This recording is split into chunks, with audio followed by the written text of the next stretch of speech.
ఈ రోజే డౌన్లోడ్ చేయండి, మీ ఫేవరెట్ షోస్ చూడండి.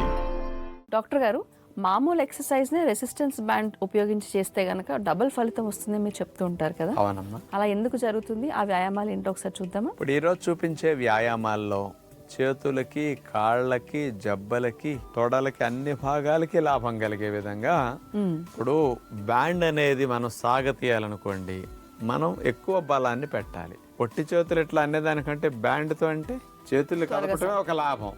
బ్యాండ్తో అంటే ఇంకా ప్రెషర్తో చేస్తున్నాం. అందుకని 2 సార్లు ఇలా అన్నదానికి ఒకసారి బ్యాండ్తో ఇలా అన్నదానికి సమానం. అలాంటి రెసిస్టెంట్ బ్యాండ్తో చేసే వ్యాయామాలు చూద్దాం. రెసిస్టెంట్ బ్యాండ్తో చేసే 3 ఎక్సర్సైజెస్ ఇప్పుడు మనం చూడబోతున్నాం. ముందుగా బోర్లా పడుకున్న తర్వాత 2 చేతుల్లో ఆ బ్యాండ్ చివరి భాగాలు అట్లా పట్టుకుంటాం, కాళ్ళని చాపేస్తాం, చేతులు చాపేస్తాం. ఆ తర్వాత అటు కాళ్ళని మోకాళ్ళ దగ్గర నుంచి బెండ్ చేస్తాం, ధనురాసనంలో బెండ్ చేసినట్టుగా.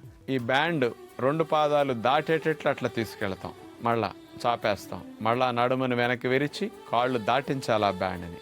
రెసిస్టెంట్ బ్యాండ్ని బాగా అట్లా చేతులతో సాగదీసుకుంటూ చేయాలి. అప్పుడే అటు జబ్బలు తగ్గటానికి, నడుము తగ్గటానికి, సీటు తగ్గటానికి, కాళ్ళ భాగం తగ్గటానికి కూడా చాలా బాగా ఉపయోగపడుతుంది. అంటే బ్యాక్ మజిల్స్ అన్ని బాగా ఫ్రీ అవుతాయి ఈ వ్యాయామం ద్వారా. ఇట్లా ఒక 10 రౌండ్స్ చేయగలిగితే బాగుంటుంది. ఆ తర్వాత 2వ వ్యాయామంగా అలాగే బోర్లా పడుకుని ఇందాటి వలే చేత్తో బ్యాండ్ని అట్లా పట్టుకుని ఒకసారి కుడి వైపుకి నడుముని అట్లా సైడ్ స్ట్రెచ్ చేసి బెండ్ చేస్తాం, నెక్స్ట్ ఎడం వైపుకి, మళ్ళా కుడి వైపుకి. అదే మాదిరిగా మనం ఈ రెసిస్టెంట్ బ్యాండ్తో వ్యాయామం చేస్తాం. ఇక 3వ వ్యాయామం, మోకాళ్ళ మీద నుంచున్న తర్వాత కుడి కాళ్ళని ముందు పెడతాం, ఎడం పాదం అట్లా వెనక చాపే ఉంటుంది. ఆ 2 చేతులతో బ్యాండ్ అట్లా పట్టుకుని వెనక్కి తీసుకెళ్తాం, మళ్ళా ముందుకు తీసుకొస్తాం. చేతుల మధ్యలో గ్యాప్ అట్లాగే ఉంటుంది. రెసిస్టెంట్ బ్యాండ్ని చేతులతో లాగుతూ అట్లా వెనక్కి అట్లా ముందుకి, ఇట్లా వెనక్కి బెండ్ అవుతాం, మళ్ళీ ఫార్వర్డ్ బెండ్, బ్యాక్ బెండ్. కాళ్ళ మీద అట్లాగే నుంచుని అట్లా చేయాల్సి ఉంటుంది. ఇది నడుము తగ్గటానికి, పొట్ట తగ్గటానికి బాగా ఉపయోగపడుతుంది.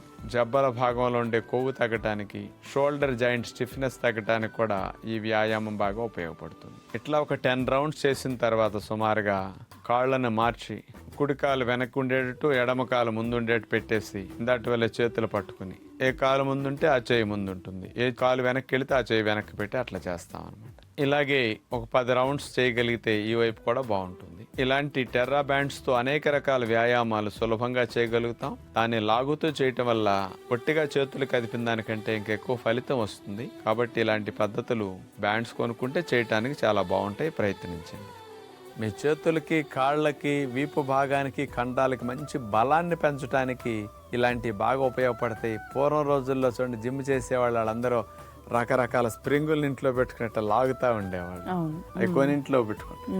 వాటి బదులు వాటికంటే ఇవి ఇంకా చాలా మంచిది. అలాంటి ఫలితాన్ని ఈ బ్యాండ్స్ ఇస్తాయి. వీటిని కూడా కొని పెట్టుకుని చేయడానికి ప్రయత్నం చేయండి. ఇప్పుడు ఇలా రెసిస్టెన్స్ బ్యాండ్తో చేసే వ్యాయామాలు ఇలాంటివన్నీ కూడా మనకి ఇంట్లోనే జిమ్ ఎక్విప్మెంట్ ఉన్నట్టు ఆల్మోస్ట్. మరి జిమ్కి వెళ్తే ఎలాంటి ప్రయోజనాలు కలుగుతాయో అలాంటి వ్యాయామాలు జిమ్కి వెళ్లకుండానే ఆ ఫలితాన్ని పొందడానికి ఇలాంటి వ్యాయామాలు మనం చూపిస్తున్నాం. మరి డాక్టర్ గారు చెప్పినట్టుగా రెసిస్టెన్స్ బ్యాండ్తో చేసే వ్యాయామాలకి మనం రెసిస్టెన్స్ అందిస్తాం కాబట్టి ఫలితం ఎక్కువ ఉంటుంది. ప్రయత్నించి చూడండి.